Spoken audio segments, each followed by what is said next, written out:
Welcome to the Musings of Jessica Marie. Black Americans have always struggled to gain a foothold economically, socially, and politically in America. From the evil act of slavery to discrimination, generations have had to fight tooth and nail just to have some semblance of peace.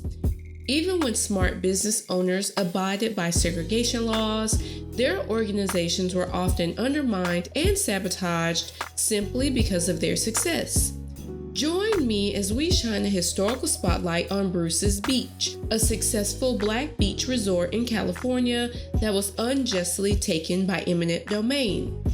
Bruce's Beach was opened in 1912 by Willa and Charles Bruce.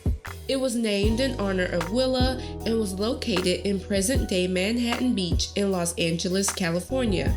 The pair opened it to combat the confines of segregation and provide a safe space for Black Americans to enjoy the ocean. As time went on, it became more and more popular and featured a resort, lodge, cafe, and dance hall. Black people traveled from near and far to enjoy the accommodations. Unfortunately, in 1924, the city of Manhattan Beach used eminent domain to close it under the guise of redeveloping the area into a public park.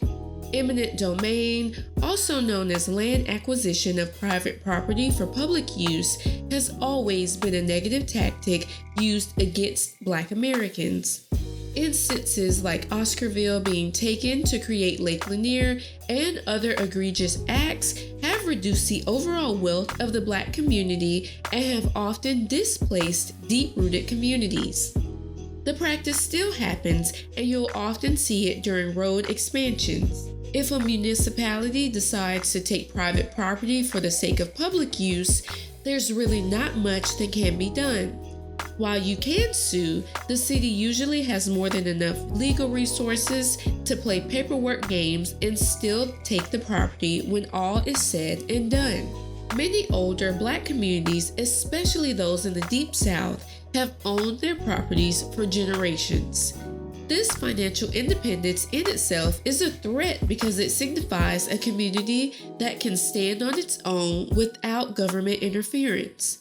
The ancestors worked hard to build their houses brick by brick, and eminent domain is just one sneaky way to negate that effort. Bruce's Beach was originally purchased for $1,225 from an LA real estate broker named Henry Willard. It was in a perfect location and provided close access to nearby Peck's Pier and Pavilion, a section of Santa Monica State Beach known as the Inkwell, and the Pacific Beach Club in Orange County. Manhattan Beach was a predominantly white area, and the locals didn't approve of Bruce's Beach being a safe haven for Black people. By the 1920s, Los Angeles's population increased and property values grew exponentially, hurting the Black people in the area because of the increased racial tension constantly targeting them. Locals wanted to force them out, and they used eminent domain proceedings to do just that. Founder of Manhattan Beach, George H. Peck, didn't outright condemn segregation, but he did create barriers to direct Black out-of-town visitors to Bruce's Beach instead of the other beaches, often forcing them to walk a further distance to avoid his property. In 1927, the city took control of the land from the Bruce family and tore down the building under the guise of creating a city park. Bruce's Beach wasn't the only business affected, as other surrounding properties, especially those that were Black owned, were also destroyed. Willa and Charles sued for $120,000 and, in 1929, received a meager settlement of $14,500. Some of the property seized was transferred to the state of California in 1948 to create Manhattan State Beach. By 1950, the area still sat unused, and city officials worried that family members would sue again.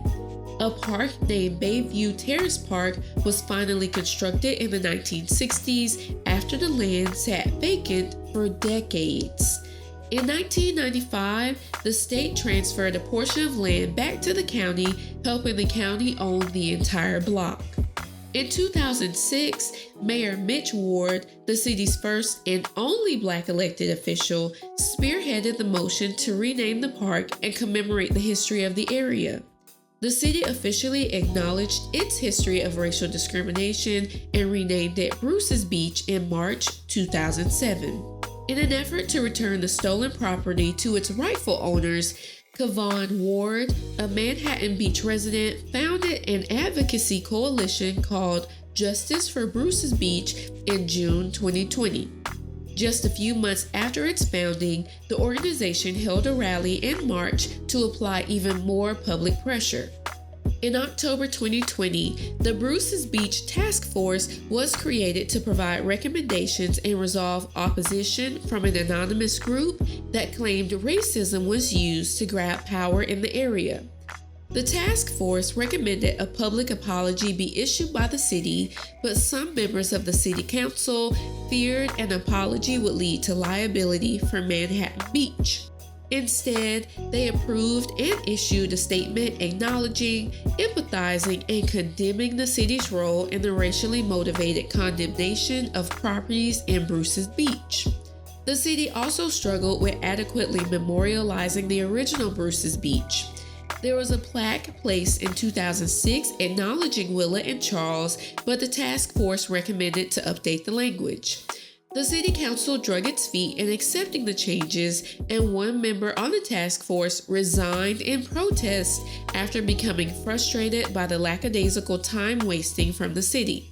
On April 21, 2021, the Los Angeles County Board of Supervisors voted unanimously to return the land to the Bruce's family descendants after it was taken almost 100 years prior.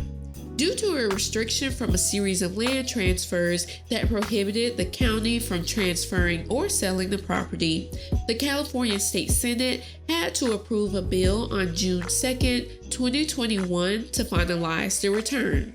The two parcels of oceanfront land were officially returned to Willa and Charles's great-grandsons, Marcus and Derek, on June 28, 2022.